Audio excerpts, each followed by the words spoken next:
And we are back, and we just finished watching 2021's Drive My Car, which is, according to IMDb, not rated, but I guess is it PG-13? No, it's R. It's an R. Yeah, because there's a lot scenes, of sex in that. There's talk, and there is like a, it's not graphic though. Is it? I don't know. It's not the most graphic sex I've seen in a normal movie. But it's detailed up there. You know, it's no what was that movie, The Handmaiden? No. Don't remind me. That was about as close to porn as you can get in a non-porn movie. No, it wasn't that, but yeah, it certainly wasn't The Sound of Music either. Yeah. Yeah. All right. Fair enough. This movie clocks in at 2 hours and 59 minutes. Mm-hmm. It is a long movie. It is a long, long movie, and we're doing it because this coming weekend is the Oscars, and it is nominated for one of the best picture nominees, along with Belfast, Dune, Licorice Pizza, The Power of the Dog, West Side Story, King Richard, Nightmare Alley, Coda, and Don't Look Up. And lastly, Drive My Car, which is also nominated, I think, in foreign film and I think screenplay. This is based on a short story called Men Without Women. I don't know what to feel about this movie. I didn't hate it. I didn't love it. I don't know if I liked it. It's very long. I'm very confused because a lot of critics really were gassing this movie, and I was just like, did they see another cut? Because I don't know what anyone's talking about. And I will out myself and say I started to fall asleep. And apparently started falling asleep in a crucial part of the story. It was like the part where they finally start talking after 2.5 hours of nothing. Oh my God. I didn't like this movie. I did not like this movie. Oh God, this movie was long. Would you rather see this or The Handmaiden again? Which is Handmaiden. Really? Yeah, I think I'd rather see that 10 too. out of 10 times. And I didn't like that one either. I didn't like that one either. But I think you're right. But okay.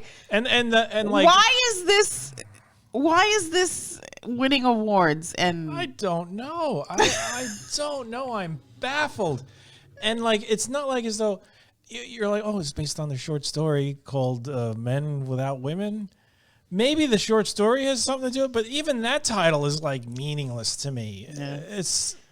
And then when you describe this movie to me, you were like, oh, it's like Driving Miss Daisy, but with, a young girl and a man. And I'm like, it's not like that at all. I don't know. I thought I read something like that. So I was like, oh, okay. And Drive My Car, right? I figured that's what it's about. The driver doesn't get introduced until way after an hour of the movie has gone by.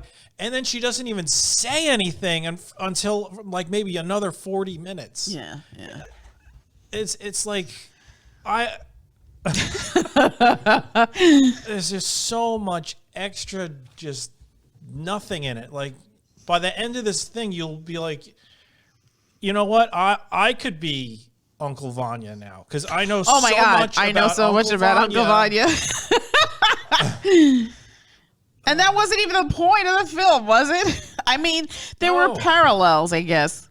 Yeah, there were parallels between, I've never seen or read Uncle Vanya, but just from the dialogue that I heard, there's some pretty obvious parallels between Uncle Vanya and his life. The main protagonist, I can't remember his name, Kashui. I don't know. His name was Yûsuke Kafuku. Yûsuke, let's just call him Yûsuke. I guess he thinks that he spent the best parts of his life. There was a couple of lines in there about, I gave you the best years of my life, and yada, yada, yada. The typical, I gave you the best years of my life sort of thing. But in his case, it's because he and his wife had this very bizarre relationship. Their child died. many years prior. Because I was surprised when he was in the car and he's like, oh, she would be about 23 right now. Yeah, like the girl, like the driver. And yeah, they had like a really bizarre relationship, and he knew his wife was cheating on him, and I guess he was just holding on. He needed that relationship, and I guess they genuinely did love each other, but for her, in order to, like, I guess eventually she found her coping mechanism in writing, and the only way that she was able to be inspired was by having sex and then talking about random stories. And she would basically forget all the details, but he would remember. And he wrote them all down, and then she made it into an award-winning screenplay. Yeah. And he was like an actor turned...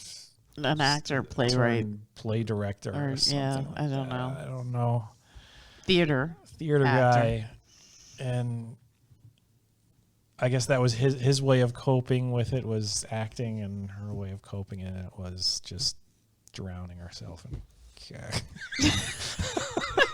terrible. She was... Yes, she was unfaithful to the marriage, and apparently he knew. I guess he was okay with it. He was okay with it. He knew that she was hooking up with the random actors that appeared in her things. In fact, he knew one of the actors, and that. Well, that's another thing. I mean, you never see the face of the guy that's there, but obviously she's with somebody. But she must have been with that young actor too, because in that scene he tells her. He tells him the end of that story. Yeah, and the only time she tells the story is after sex, during sex. Yeah. So yeah, and that was like the thing, because he never actually says, "Yeah, I had sex with your wife." It's just, you want to hear the end of that story, because I know it. Yeah. And he seemed okay, because it was just like the actor was like, hey, you know what? Your wife once told me a story. And he's like, oh, is it the one about the girl breaking into the boy's house? And he's like, yeah, that one. And he's like, oh, well, she never finished it. And he's like, well, I know. I got the skinny on that. Yeah, I don't know how to feel about this movie. And we're talking about all this stuff, but we're not even mentioning the driver, because it wasn't really important. I mean, there was like a relationship there. I guess he saw her as his daughter. I mean, was this okay? I have a question for you. Did this sort of remind you of Nightmare Alley, in that it felt like there was two different stories happening? No? This was one story that was just dragged out way longer than it needed to be. They could literally have cut 2 hours off this movie, and I would have gotten every bit of the story, all the character arcs, everything. I didn't need to know any of the other stuff. All those other characters, you don't even really find out much about any of them, really. Right, the only one you find out about is the girl that hooks up with the young actor. No, you don't even find out about her. No. She's just like, what the hell is the deal with her? The only one you find out about is the Korean Sign Language girl. Yeah, the mute. Because she's married to the stage director or whatever. Right, the festival guy. Yeah, and I mean, the only thing useful out of that is I learned Korean Sign Language for endurance, which is what you need to watch this entire movie. I don't know. I mean, what could have made this better? We're moving 2 hours of it. That's what could have made it better. I kept hoping that the driver was going to turn into this Jason Statham / transporter type character and just unleash unspeakable violence when she wasn't smoothly driving that car. This wasn't that kind of movie. It would have been better if it had been that kind of movie. No, this was just sad people talking about how they blame each other for, how they blame themselves for the deaths of their loved ones, and I guess bonding over that, and then he must have given her the car, because she has it at the end. Yeah, she gave him the car, and then she's not in Japan anymore. No, they were in Korea at the end. According to IMDb, this was supposed to film in Busan. Oh, really? Why did they But change it to Hiroshima? because of COVID restrictions or something. It's moved to Japan, to Hiroshima. Yeah, I honestly, I don't And I know. also read on the IMDb trivia that the short story is only 40 pages long, which would translate to 40-minute to an hour movie, right? Yeah, what? Well, I mean, they really dragged it out with a lot. I mean, that road trip they took was way unreal. longer than Yeah. it needed to be. There was probably like 3 moments where they're just driving through a tunnel, and they're driving on a road, and then I'm getting some groceries. Any meaningful conversation there? No. Oh, we're on a ferry now, and we're hearing reports about the actor killing somebody, and they don't even show that. You know, you don't even get like, oh, well, that's interesting. It's just, I beat a man to death because he took a picture of me, because apparently the actor liked him young and he got caught for it. Yeah. So no sympathy for him. Yeah, he was a D-bag. He was a douchebag. But then again, he was a douchebag from the get-go. Yeah. I never liked him. Even before you find out that he's like disgraced.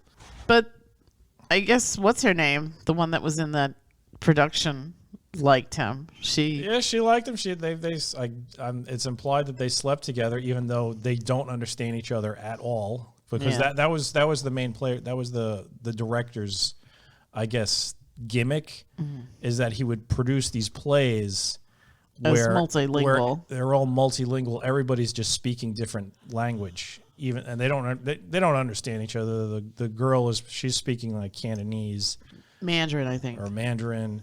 The main actor was speaking Japanese, and there's the Korean Sign Language lady. Random other languages thrown in there. I think somebody was speaking English, or the Mandarin lady. She spoke English and Mandarin. She didn't speak any Japanese or Korean. And then they have to like stand, and then we have to stand, and like Korean Sign Language. Any sign language is just not the most efficient way of communicating, I imagine. But we're reciting Uncle Vanya. Yeah. So that ending just was like forever. Yeah. It was, I don't know. I'm just tired. This was seriously. It was draining. I'm dragging my thumb diagonally across my chest right now. Endurance. I needed it. I needed the endurance to get through this movie. Okay, so if the crux of the story was broken people who are sad about losing loved ones and partially blame themselves for the loss of that loved one. In the case of the driver, it was her mother. In the case of the playwright, it was his wife. How could this story have been told in a better way to get that point across? Honestly, it just should have been way shorter. I didn't need all the Uncle Vanya stuff. I didn't need to see literally an hour of them rehearsing this play. And it wasn't even like you're learning stuff about these characters. It's just them rehearsing the play. It's them reciting dialogue. Mm-hmm. And then they would knock the table when they were done. Because nobody understood what anybody else was saying. So that was the sign that they were done with their line.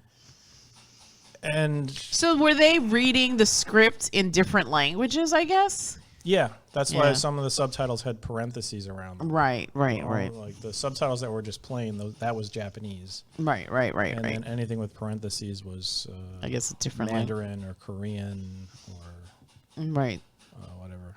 I mean,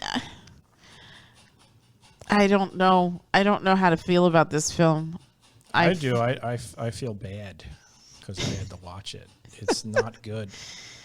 Save yourself 3 hours of your life and don't watch this movie. It's. I'm sorry. Maybe I'm not intellectual enough or highbrow enough to understand. It's the gotten so much buzz. And nuances of this. It was just. I dull. don't understand it though. I mean, I wish that I could break this down. Like I feel like it's easy to dump on movies, right? But I feel like to really try to get into a story or into a character's head, like that takes effort, right? And I try to be positive and appreciate these works because I feel like First of all, hats off to anybody that makes a film, right? Yeah. Having been a film school student and obviously not doing that with my life. So in that respect, I'm super jealous of people that get to do this stuff.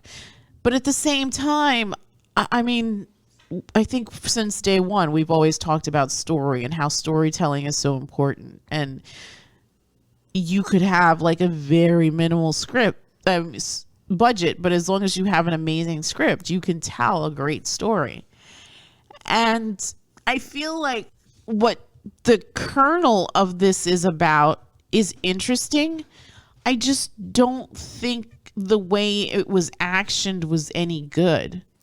I mean, I agree. It was way too dragged out. Yeah, I mean, literally, I mean, I fought sleep, and you know me, like I don't need an invitation to go to bed, but I started to lose it towards the end there. I mean, I stayed awake for the whole thing.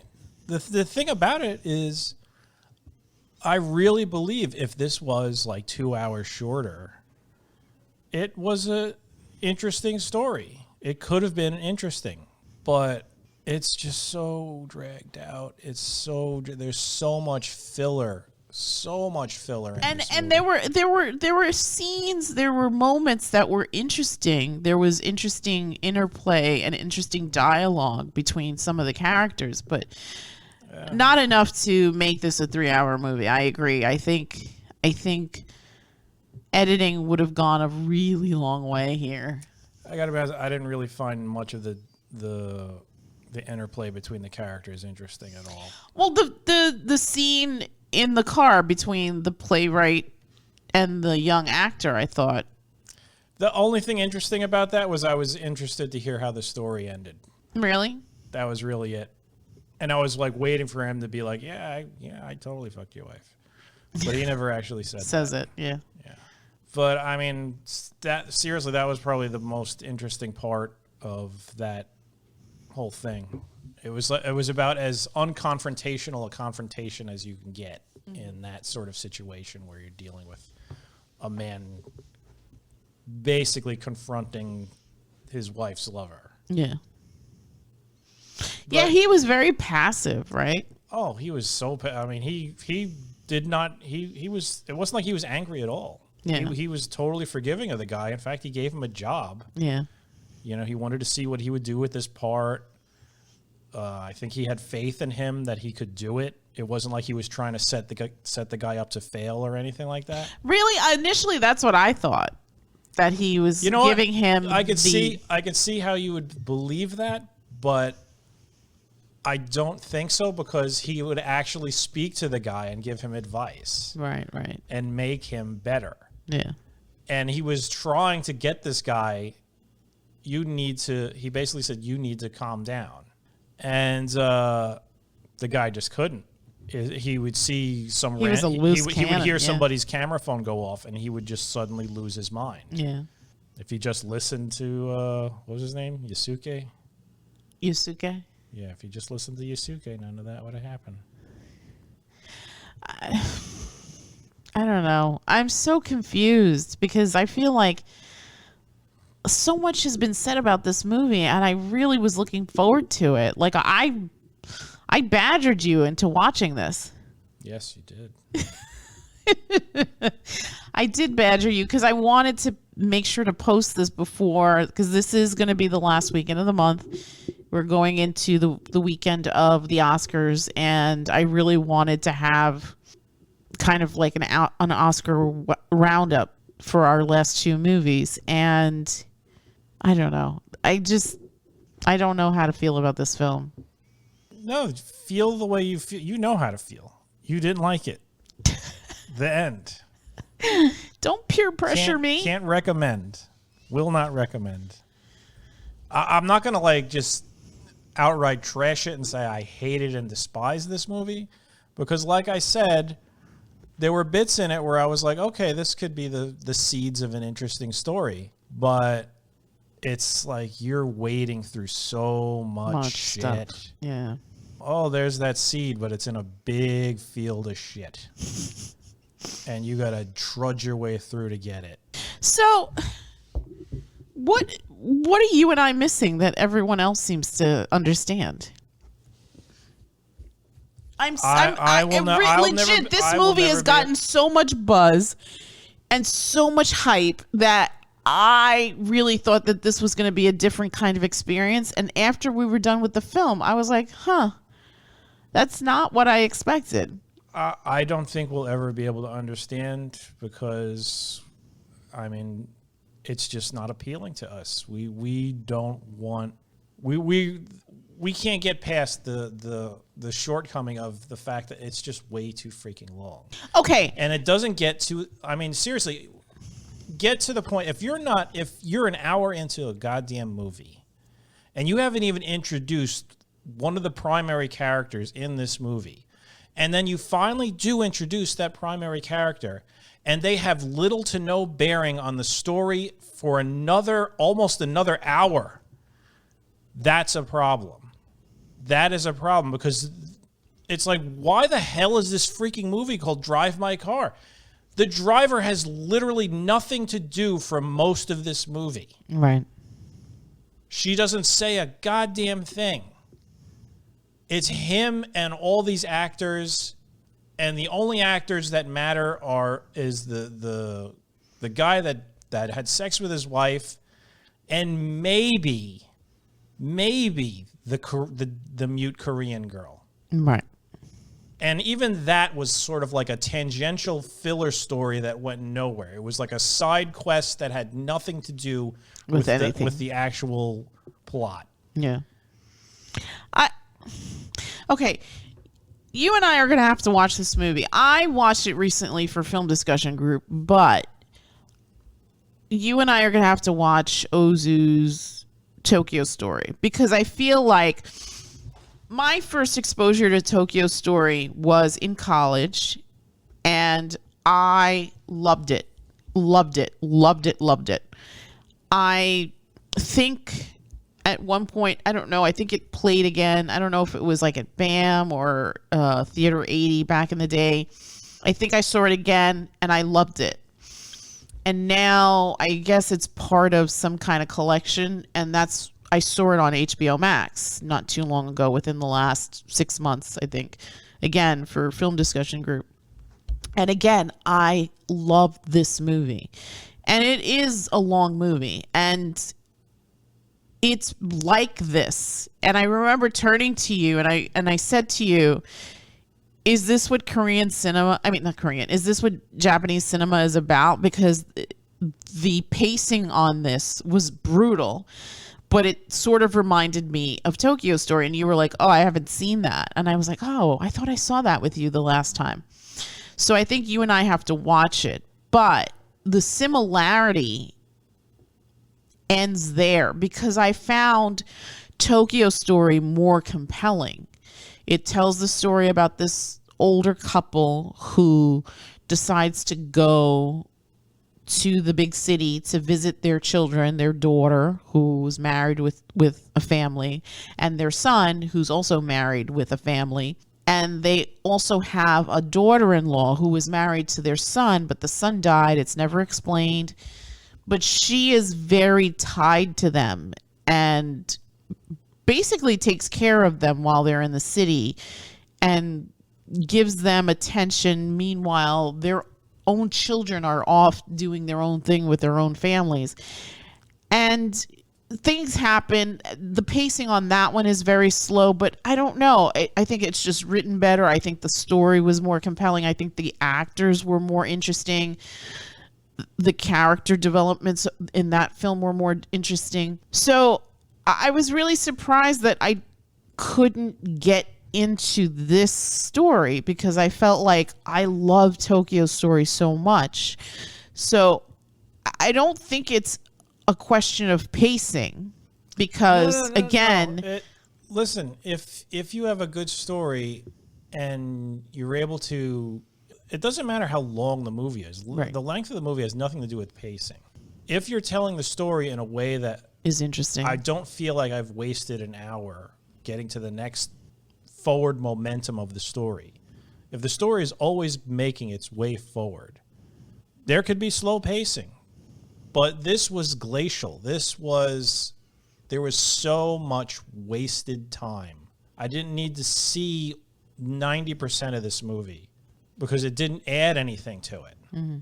Okay, we're dealing with pretty depressed people here. Right. I got that. I got that from the freaking beginning. Yeah. Before I even knew that they lost a child. Yeah. You could see something was off. Yeah. So I wish they had developed more of that, like, instead of the rest of the story, because I agree with you. Like, what is the point of Drive My Car? Because that didn't really make any sense. And I get that he's kind of formulating a relationship with the young driver. And what's the point but of Men Without One? In the story, was the driver a man? I don't know. I've never read the story, so I don't know. I'd have to look for it. Because if it was a female driver in the short story, then why the hell was it called Men Without Women? Are they talking about the actor? Well, see, the name of the short story, Men Without Women, to me, that's like a focus on the husband and the lover, right? Because now they have to continue their life without this woman who was integral to them, right? Yeah. So, I mean, if they had made the movie about that probably would have been more interesting, how they each dealt with life after losing Otto. Right? I mean, if they had gone through the perspective of the husband and the lover and told the story in that, I guess from that viewpoint, would have made more sense with the other title, but I don't know. Either way, the way this film dragged. Seriously, there were probably like 3 separate rehearsal scenes where it was the same thing. Oh my God, it went on so long. They did the same thing 3 different times, and then the third time they're like, "Why are we doing this?" Yeah. And then he lets them, okay, we're gonna actually act now. And then at the end, some complaints are made, and he's like, well, let's just go back to reading it again. Yeah. And it was like, what? Why are we this is torture. This is torture for me, and it's torture for everybody performing in this movie. And I hate Uncle Vanya. Yeah, and then there's the whole thing with I can't perform Uncle Vanya. I let it in too deeply, and yeah. Okay, I guess that makes sense, but come on. Maybe I'm just not a sensitive enough soul to get into this movie. It's for me, a movie's purpose is to entertain me. If it makes me think interesting thoughts, or if it makes me sparks my imagination or something along those lines, then great. This film did nothing for me. It didn't make me think about life, death, or whatever the hell they were going for, or feeling empathy for these people. I didn't feel empathy for them. I didn't even feel bad for the guy when he found out his wife was cheating on him, because it was like he witnesses it, and you're like, oh my God, this is gonna destroy his world. And he just closes the door, and then he has a conversation with her later on, like, oh, my hotel is so mundane. Yeah.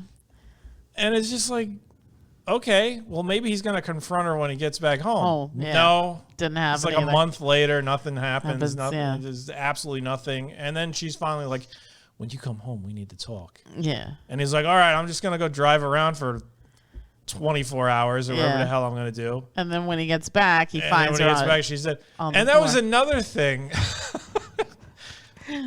Did they really even need to include the whole, you got glaucoma. You shouldn't be driving. Yeah. And you're thinking, okay, well, that's the reason why he's going to have this driver. That makes sense. Yeah.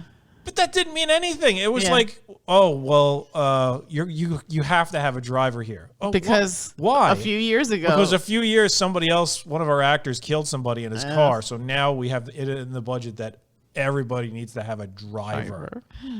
Well, not everybody. I think just that guy. So it was like completely the glaucoma was completely irrelevant to the fact that he needed to be driven around. Yeah. So why are you introducing this? And it's so funny because there's a scene where they're at the temple, I guess on the anniversary of the death of their daughter. And that scene to me didn't amount to anything either. I mean, they could have been a childless couple. Yeah. Well, I guess that they needed the death of the child to, I guess, put them in their current states because she was a dancer, right? His wife was a dancer, but after the death of her child, she couldn't bring her body to move. And wasn't that the mute woman? Oh, you mixed them up. Totally confusing. Yeah, what the hell was she before? She was nothing. She was always a writer, I think. I thought she wasn't a writer. No, she was an actress.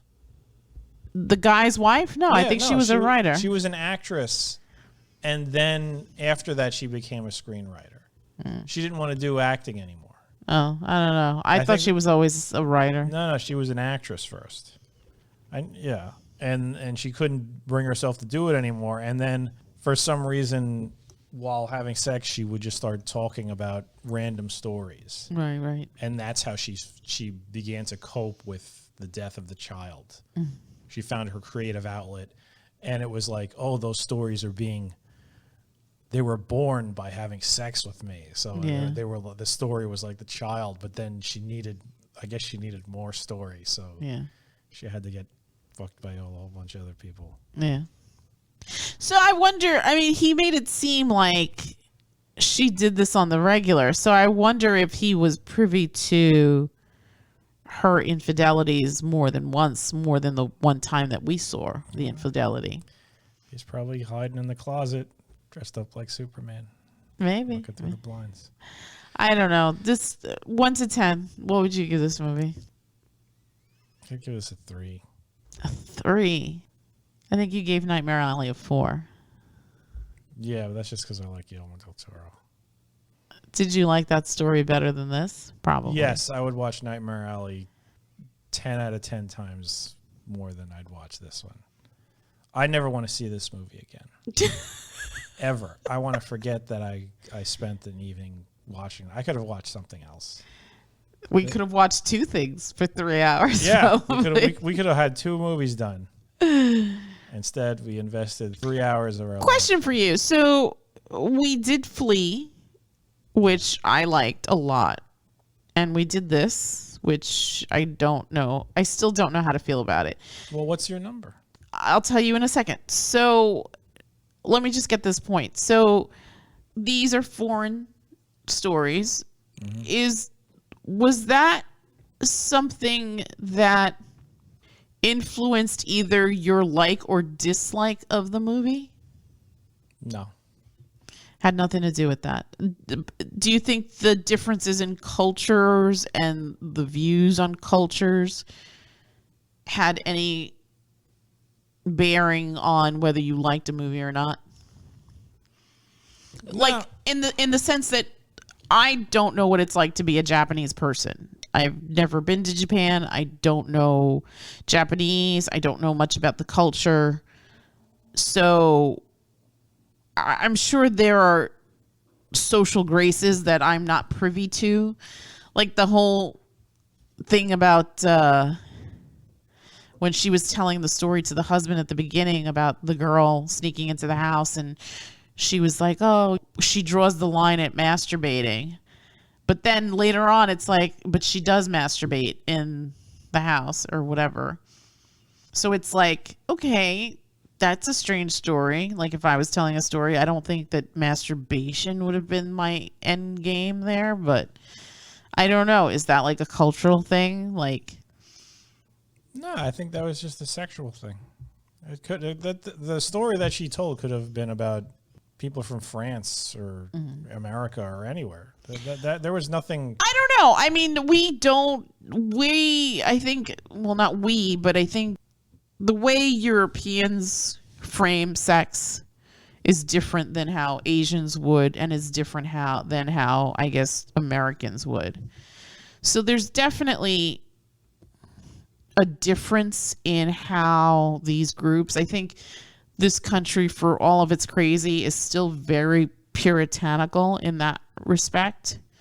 Some parts of the country. Some parts, sure, but I think we're still, country. For as much freedoms as we proclaim to have, we're very conservative and we're very reserved about sex and talking about sex and showing sex. I mean, of course, there's always HBO, but for the most part, it isn't something that's just I'm trying to convey something and I don't know how to phrase it, I guess. It just seemed that the way this director was telling the story, sex was kind of a hidden component in this. And if this had been like an American director, this story would have been different. Like the perfect example is like Ringu, right? We saw the Japanese version of Ringu, and then we saw The Ring, the American version of it. We loved the American version. I mean, we liked Ringu, but we liked the American version better because we felt like the character development was better done, and it just made more sense. It made more sense, the story, right? Yeah. So I guess that's what I'm trying to kind of pony off or compare the two. I don't think this had anything to do with it being Japanese. I just honestly, I think this was a story that they just made too long. The people responsible for this particular movie made choices, and they decided, I'm going to make a 3 fucking hour movie, and it's going to have a story that it has about 40 minutes of story in it. But I'm going to stretch that shit out, and that's just how it is. I don't think it had anything. Is it like Dickens getting paid by the? Yeah, I don't think it. I really don't think it has any. There was nothing cultural, uniquely cultural about this. I mean, I've seen films from various Japanese directors. Some have been long, some have been short. It all depends upon the director and the screenwriter and how they convey this. There was really nothing culturally unique about this movie where you're like, yeah, this could only be Japan. Even the story that the lady tells. Because, come on. People break into people's houses all the time, and they do nasty shit while they're there. Okay? That's true. They do nasty fucking shit. Yeah. Okay. Fair enough. Just because a young girl who had a crush on this guy decided, you know what? I'm going to do these little things to make a connection with him. Thought maybe like masturbating in his room was a step too far. Completely understandable. I mean, and not at all just, oh well, she's got this taboo on masturbating because she's Japanese. No, people jerk off everywhere. Okay, in every part of the world. Yeah. Well, but I mean, like, if this was an American filmmaker, I don't know that the story would have gone that way. Is all I'm saying. I feel like culturally, I don't think. I mean, I don't know. You know what? There's different strokes for different folks, right? So I'm like, literally. I mean, it could have, but I feel like if this was an American storyteller, that story would have ended differently. I don't think it would have revolved around sex, and I wondered too if sex was. I'm sorry. Which story are you talking? The story that the lady was telling, or the entire movie? Both, in a way, because I mean, the story that Otto was saying was something that, again, like you said, like she would tell these stories either during or after sex. So there was like this thing that she needed to. She obviously, and in the scene, like after they come back from the temple from the daughter, like I think he initially has like wants to have sex with her, but then they're laying on the couch and then she initiates it and then she starts storytelling, right? Yeah. So it was who am I to judge, right? I don't think it's a cultural thing at all. This could have that same scene could have happened with two American people in Minnesota. It doesn't matter. It's just these people. You have these people, and you've put these sort of like mental blocks or mental aspects on them, and that's how it played out in the writing. It could have been anybody. There was nothing culturally unique about what was going on in that movie. Okay. All right. Fair enough.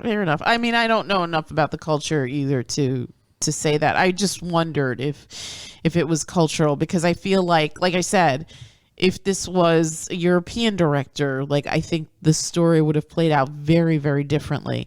I'm sure a different person would have highlighted different things, but right. And at the core of it all, I think both stories would have had, this is what she did. That she told stories during sex. Yeah. And I also feel like I agree with you. I think at the root of this particular story is that sense of loss and how the individual feels somewhat responsible for that loss in some indirect way. You got survivor's guilt. Survivor's guilt. Perfect. Right. So there's a little bit of that in this story too. Like, the driver feels bad because she even said, like, I could have saved my mother, but I didn't. Mm-hmm. And the playwright / actor, his whole thing was, I didn't want to have this conversation because I was afraid of losing her. So I just kept driving around. It got late. I finally went home. I come into my apartment or I come into the home, and there she is on the floor. Yeah. She had a cerebral hemorrhage, right? And if I had been there earlier, could I have saved her? Could the outcome of what happened been different? So I feel like that's the more important story. I don't know if anything was done with that, though. I feel like usually when we watch films, like, the main character has to go through the hero's journey and then come out on the other side. Was there anything like that here? Was there any kind of personal growth or development or change, or I don't know. Like, that's what I was saying. Like, I don't know how to feel about this film. And you gave it a 3, and I feel crazy because it's like all these people were saying how great this movie, but to me, this feels like a 2. I don't think I've ever given a 2 before, but this was not a great film watching experience for me. It put me to sleep. And I tried really hard to stay awake, and I really wanted to give this movie a chance. But I'm still confused because I feel like, am I wrong? Because everyone else seems to have attached something to this film, but I'm not seeing it. No, you're not wrong. Some people like coconut. Coconut's disgusting. It's an abomination. It's not. But I'm not gonna say, those stupid people with their coconut. I'm not like that. They like coconut. Some people like drive my car. Some people, yeah. Apparently enough people to say, okay, yeah, this is the best picture of the year. No, it's not. It's not. It's not even close. Whatever. Yeah. If you want to watch it. Nobody's opinion's more valid than anybody else's. Yeah. And at the end of the day, that's all it is. It's an opinion. If you like really, really, really long movies. This may be free. That have about 40 minutes of plot in them. Then go watch this movie. Yeah. Yeah. If you would rather be If you're voting for these movies, you should have watched this movie a long time ago. Don't be voting on stuff you don't see. Get the hell out. Nobody's voting for this. I don't know why this is on there. Somebody was just like, we gotta be more international. Let's throw this movie on there. You know what? I liked Flea more than I liked this. So did I. Okay. Flea was on the positive side of the spectrum. Yeah. I think I gave it a 6 or a 7 or something like that. This was just bad. This was not a good movie. I did not like this movie. And I can't imagine people sitting and watching this thing for 3 hours and being like, yeah. That was transcendent. That was, my life has changed. Go watch Coda. Coda's so much better. Oh, my God. Seriously. If you're going to vote for something for Best Picture, please give it to vote, freaking Coda. Give it to Coda. And I hate Apple. And I'm telling you, give it to Coda. Give it to freaking Coda. God damn. That was a good... That was a great movie. That was entertaining. Yeah. And that had some feeling to it. This was just dourness. Are you really upset? Like, why are you? Come on, just give me something to latch onto. It's just there's nothing there. Yeah. And then the title was baffling. Even the description that they give you when you go on HBO Max, it makes it seem like there's going to be like all these like meaningful discussions between him and the driver. Yes, right. Like and if they had done that, it would have been interesting. There was nothing there. There was nothing there. It was nothing there. It was just him going through his life, and that was it. He just did the same shit he was doing before, except his wife was dead. Right. And too many rehearsals of Uncle Vanya. Oh, God, I never want to see Uncle Vanya. Too many rehearsals of Uncle Vanya. Fuck Uncle Vanya. All right. Let's wrap this this up. I have a headache. All right, that's it from us. If you want to see Drive My Car, I guess go see it. It's on HBO Max. It's on other platforms. I think it's still in the theaters. It's up for an Academy Award in various high-profile categories. Must have been a slow year. All right. There's 10 movies nominated. That is the most ridiculous thing. That whole thing is honestly the extra movies they add is just because they want to give ratings. And didn't they announce some stupid thing where it was just like, oh yeah, we're having the People's Choice popular vote category. Is that right? Yeah, the Oscars. Where a film gets nominated by random people on an online poll because. That's a fucking great idea, isn't it? You could trust the internet. Wrong. Nothing's going to go wrong there. Nothing's going to go wrong there. And I think like some shit fest is like the #1 movie. I don't even know what the hell it is. Oh my God. It's just the Kanye West documentary. Maybe. I don't know. It's something that they weren't expecting. I think the reason why they did that was because they wanted something like the Batman to win or I don't know what. So, question for you. What do you think going into the Oscars? I mean, we haven't seen all these movies. We did see West Side Story. It was I liked Dune a lot, but my thing was okay, I didn't think people were going to sit through. That's just there to get the technical nerds. Awards, right? There's Power of the Dog, which up until it's all right. Jane Campion opened her mouth, I think would have been a bigger contender. Although I think voting for this is almost over. So, I mean, if it's going to get it, it's going to get it. Don't Look Up. We saw that. I didn't care for that. It's all right.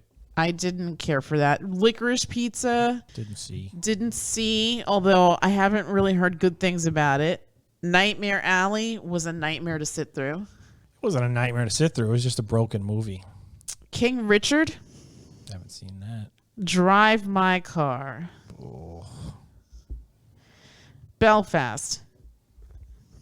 Yeah, that could be interesting.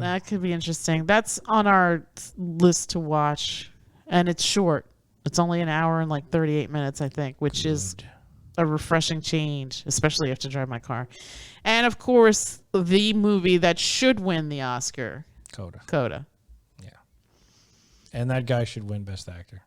Best Supporting Actor. Oh, Best Supporting. Yeah. I don't think he's in the lead category. I think this is Will Smith's year. He's gonna get for. Didn't he win one already though? He won like the SAG award. Oh, but didn't he win for like Ali or? I don't think he won for Ali. I think this is the first time he's won an. I think he got nominated for Ali, but the biopic wins, doesn't it? Usually, but I don't know what else was nominated then. But I'm pretty sure this is the first time he's. I mean, I think he got nominated for Ali, but I don't believe he won. And usually the biop does win. You're right. Because I think Renee Zellweger got it for like the Judy Garland movie like a few years ago. I don't know anyone that saw that. Yeah. All right. Well, let's wrap this up. All right. So that's it from us. Please, please, please, if you haven't seen it, go see Coda. And avoid Drive My Car. And that's it from us. And we will bid you all a good night. Good night.